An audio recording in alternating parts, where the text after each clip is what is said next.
I'm with Jeff Piggott at the One Raceway for the HSRCA Return to Goulburn event. Jeff's here with his MG ARA Special.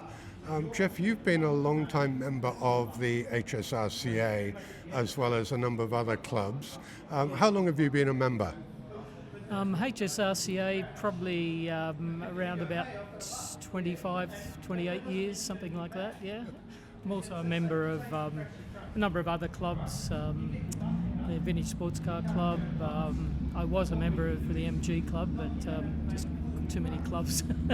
And I'm also a member of Goodwood in the UK, which I try and get to fairly often.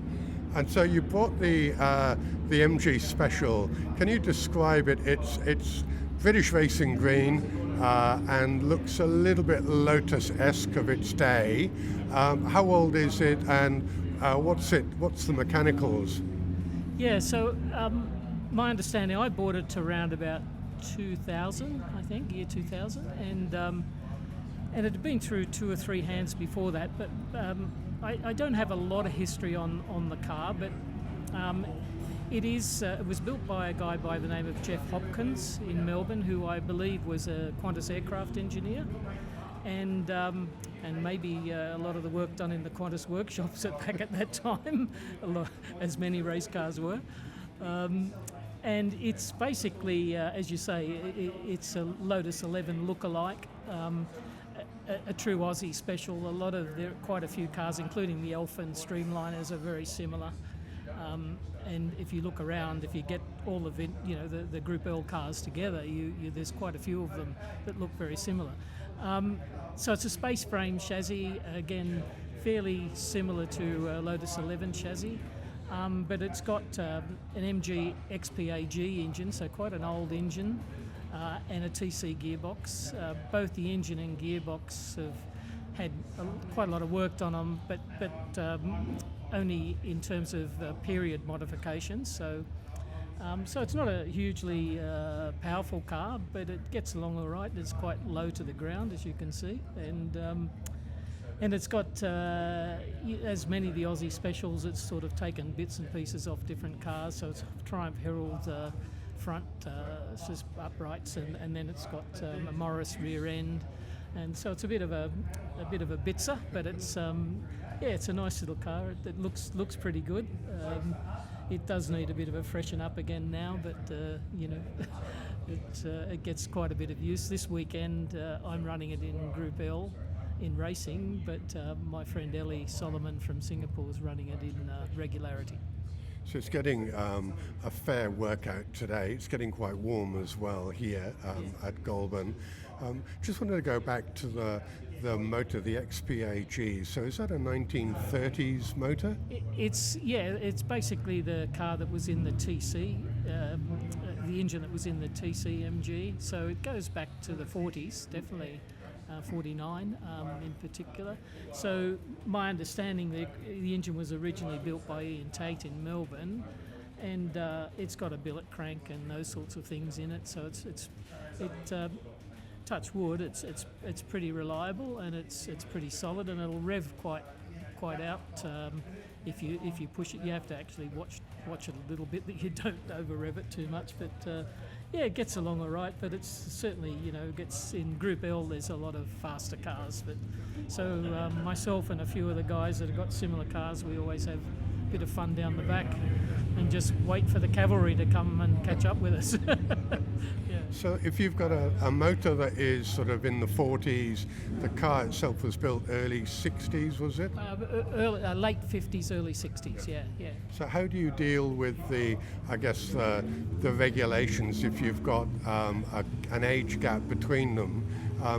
Does it factor in that it is a special built from a number of different components? Yes, so it's when I first got it, it had a logbook, and then I sort of basically got a COD, certificate of description for it from what was CAMS at that time, now MSA. Yeah. And so it is logbooked as a Group L car, which runs up to 1961, 62, I think. And they, in Group L, there's racing and there's sports, so this is considered a sports car, although the second seat is not very practical, but quite often they'll mix, well, they always pretty much mix the racing and the sports cars together, yeah. And so running regularity with Eli, that is working against your own times, and then you're in more of a scratch race structure. Yes. Regularity, you go out and you set a time, and then you can choose a time that you want to aim for, and the idea is to keep as regular to that specific time that you've nominated. Of course, racing, most of the races in the last few years have been sort of scratch races, but we used to do a lot of handicap racing, and that's where I've excelled in the past, provided the handicapper was kind to me. Unfortunately, I don't see too many handicap races these days, yeah.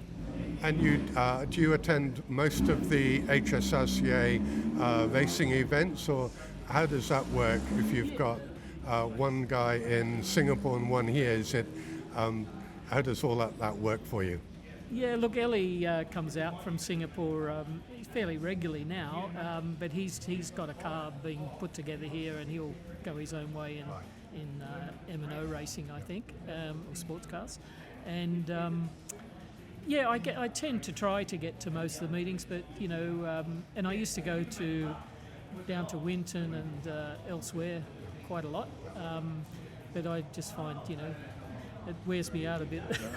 So I tend to mainly focus on Eastern Creek and or Sydney Main Street. And you've got a couple of hats on because you are working quite closely with the Australian Motor Heritage Foundation as well. So how much time does that take up for you? It varies week to week, but quite a bit of time. It's more sort of organising things, pulling things together. We've got a very strong and loyal group of volunteers. My role's mainly just coordinating the orchestra conductor, basically, so it does take quite a bit of time in terms of just admin, if you want to call it that. But it's coming along quite well, and we've got a lot of things that we have achieved over the last 3, 4, 5 years, but there's still a lot more to do, and we're really keen to keep moving forward on that. And again, if anybody's listening to this and keen on volunteering out at the AMHF, we're usually there every Wednesday, it's everybody gets together. It's amazing the amount of intellectual knowledge of cars and motorcycles and racing and all sorts of things amongst the team of people. It's just amazing. There's not much that we can't give an answer for. And I had a guided tour a few months ago of the site down at Eastern Creek, and it's overflowing at the moment with documentation and bits and pieces. It's a hugely important resource. So I think we're encouraging people to use it and to get in touch with you guys is important, because this is the heritage that you're collecting of what happened over the last pretty much 100 years or more now of motoring and racing in Australia. That's correct, yes. So, and it's all sorts of things. It's obviously books, but it's magazines, it's race results before NatSoft came in. Now it's all sort of electronic and on the web, but prior to that was all hard copy stuff and handwritten, a lot of it too, and race programs and importantly, film, DVD, fantastic amount of stuff we put together fairly recently on film, photographs, workshop manuals, press kits from press releases when cars were first released to the motoring journalists and the magazines and stuff. Brochures from cars when they were released, so posters, paintings, all sorts of stuff, So you're quite a busy lad at the moment, aren't you, with racing and the foundation and other items on the go?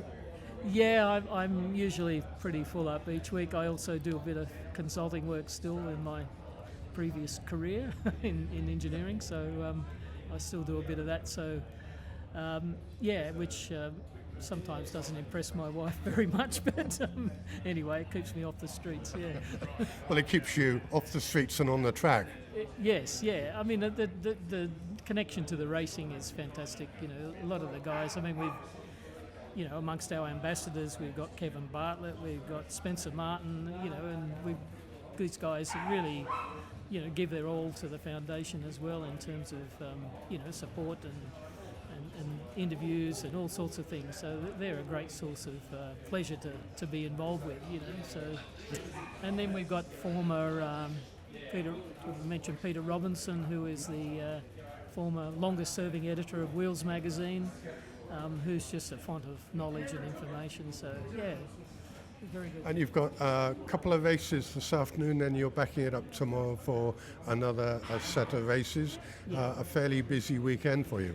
Yeah, it's a busy weekend. It'll take me probably a week to recover from it, but we enjoy it down here. The guys come down. My friend Andrew's towed the trailer down this time, which takes a bit of load off me. We stay in the motel, had a nice meal last night, and sort of boys' weekend out. Well, thanks, Jeff. It's good to see the car in the flesh. I've seen you out on track in it already, so looking forward to this afternoon.